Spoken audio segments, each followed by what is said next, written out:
এভাবে আমরা খাতা মূল্যায়ন করি। হ্যাঁ,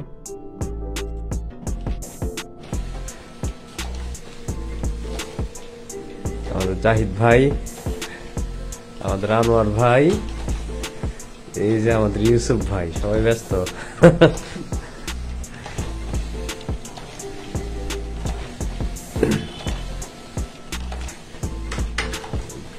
বিসিএস এর খাতা এভাবে মূল্যায়ন করা হয়।